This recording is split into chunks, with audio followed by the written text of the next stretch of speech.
Assalamualaikum warahmatullahi wabarakatuh. Salam sejahtera buat kita semua, sahabat-sahabatku sekalian. Pernahkah sahabat-sahabat sekalian merasakan akun media sosial Anda diblokir? Akun media sosial Anda dinonaktifkan oleh platform yang Anda ikuti. Jadi misalnya Anda mengikuti salah satu platform, kemudian akun Anda diblokir, akun Anda dinonaktifkan. Tentu hal itu sangat tidak menyenangkan. Pernahkah Anda sekalian merasakan bagaimana sulitnya memposting tokoh tertentu yang dianggap oleh pengelola platform sebagai tokoh yang berbahaya? Padahal secara sosiologi, secara faktual kita mengetahui bahwa tokoh tersebut tidak berbahaya.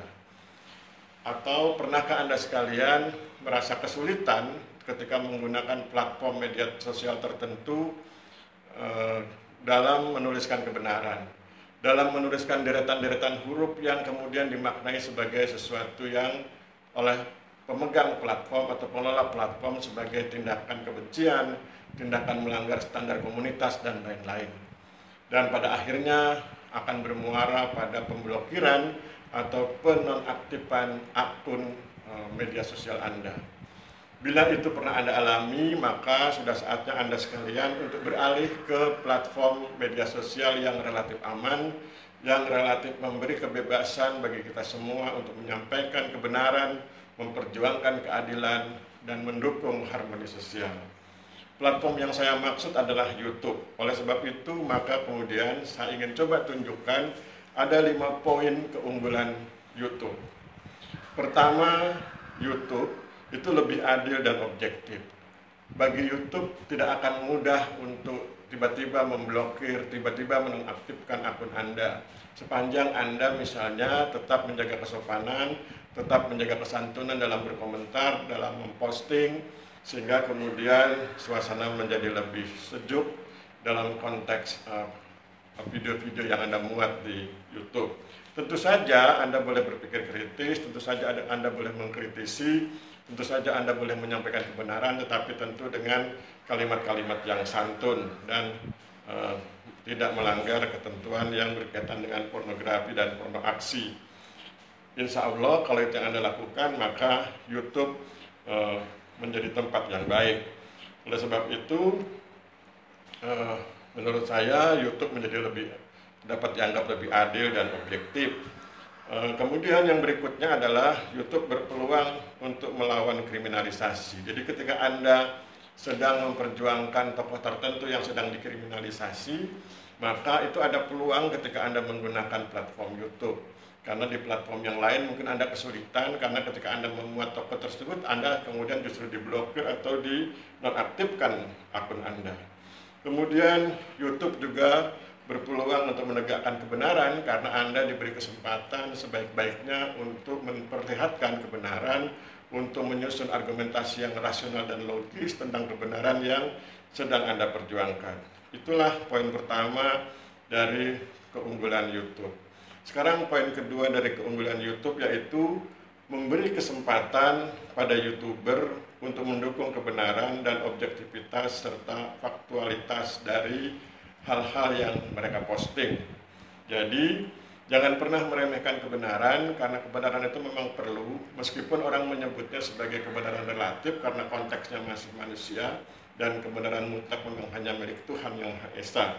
Tetapi setidak-tidaknya kita mengarah pada kebenaran yang bersifat universal. Misalnya, tentu ketika ada perlakuan tidak adil, tidak equal dalam konteks hukum misalnya, maka kita akan menyuarakan itu sebagai sebuah kebenaran.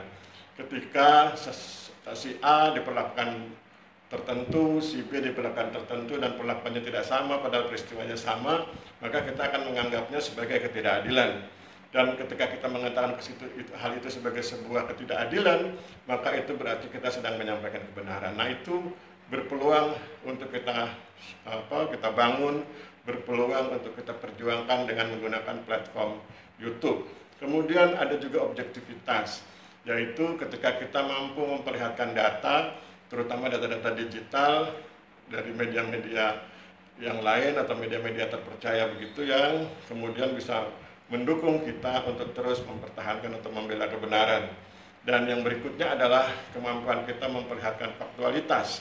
Ketika kita berhasil memperlihatkan fakta-fakta secara benar, secara baik, maka itu berpeluang kita lakukan di platform YouTube. Dan itu akan sulit dilakukan ketika Anda menggunakan platform-platform tertentu yang penerapan blokir dan penonaktifan akunnya sangat tidak rasional. Kemudian yang poin ketiga adalah YouTube itu mulai memiliki keunggulan karena ia saat ini menjadi rujukan bagi para pencari fakta. YouTube juga menjadi rujukan bagi para pencari kebenaran. YouTube menjadi rujukan bagi para pencari keadilan. Jadi ketika Anda ingin mencari fakta, itu sebaiknya memang disarankan Anda mencari faktanya melalui YouTube karena di situ ada pilihan-pilihan dari akun-akun yang terpercaya sehingga kemudian Anda bisa melihat fakta secara jernih. Bila Anda masih ingin melihat fakta pembanding, Anda bisa melihat fakta-fakta yang boleh jadi bertentangan dengan fakta-fakta yang Anda anggap benar, yang itu nanti bisa menjadi bahan pertimbangan Anda untuk lebih tajam menilai tentang kebenaran fakta.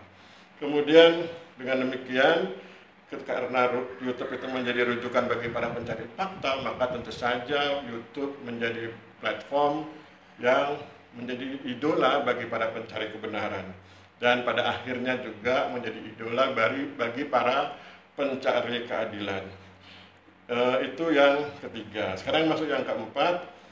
Keunggulan yang keempat dari YouTube adalah YouTube menjadi platform digital yang berprospek cerah di masa depan. Kenapa berprospek cerah di masa depan? Karena semakin hari orang semakin percaya kepada YouTube dan semakin hari semakin banyak para YouTuber, dan dari sekian banyak para YouTuber itu ada YouTuber yang sangat menjaga integritasnya, ada YouTuber yang begitu memperjuangkan, begitu bersungguh-sungguh memperjuangkan kebenaran dan keadilan berdasarkan fakta-fakta yang sesungguhnya. Sehingga kemudian dengan demikian YouTube berpeluang menjadi platform digital yang sangat dikagumi, yang sangat dibutuhkan, yang sangat diminati di masa depan. Hal ini tentu berbeda dengan platform-platform tertentu yang sulit sekali buat kita untuk memperlihatkan kebenaran, memperlihatkan fakta, dan memperlihatkan keadilan.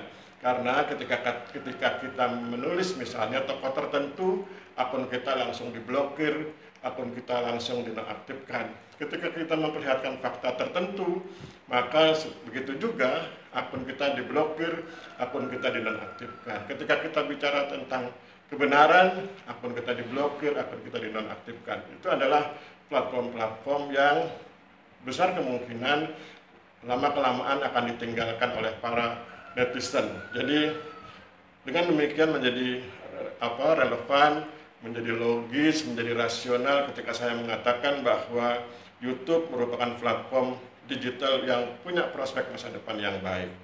Kemudian keunggulan dari YouTube yang kelima adalah di YouTube itu banyak sekali YouTuber, yang di antara para YouTuber itu banyak sekali YouTuber yang memiliki komitmen yang kuat pada upaya untuk menegakkan kebenaran, pada upaya untuk menegakkan keadilan dengan berbasis fakta yang sesungguhnya. Saya dapat memberikan contoh, misalnya ada 3 saya bilang channel begitu ya, yang memperlihatkan adanya kesungguhan untuk menjaga integritas.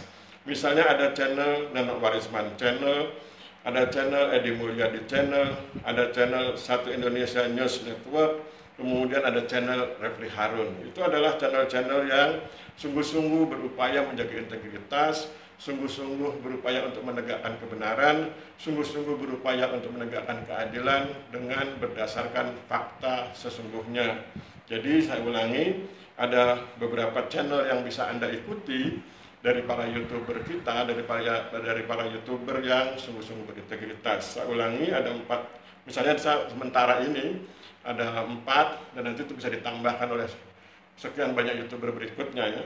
Jadi YouTuber yang bisa Anda jadikan sebagai rujukan upaya mencari kebenaran, upaya mencari keadilan, upaya mencari fakta sesungguhnya, yaitu pertama Neno Warisman channel, kedua Edi Mulyadi channel, ketiga satu Indonesia News Network, dan yang keempat Refli Harun channel, yang kemudian juga bisa ditambahkan dengan channel-channel yang lain yang mungkin belum saya sebut, tetapi sesungguhnya mereka juga adalah channel-channel yang berupaya untuk menegakkan kebenaran, menegakkan keadilan berdasarkan fakta yang sesungguhnya.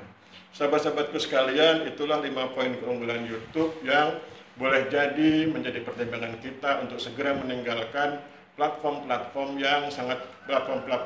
media sosial yang sangat dengan mudahnya memblokir akun kita dan menonaktifkan akun kita, padahal akun kita sedang berupaya memperlihatkan kebenaran, berupaya menegakkan keadilan, dan berupaya memperlihatkan fakta sesungguhnya. Saya pikir demikian, mudah-mudahan bermanfaat, mudah-mudahan menjadi bahan pertimbangan kita semua, dan mudah-mudahan Tuhan Yang Maha Esa meridhoi kita semua untuk bersungguh-sungguh, berintegritas, membela kebenaran, membela keadilan berdasarkan fakta sesungguhnya. Saya akhiri, mudah-mudahan bermanfaat. Mohon maaf bila terjadi kesalahan.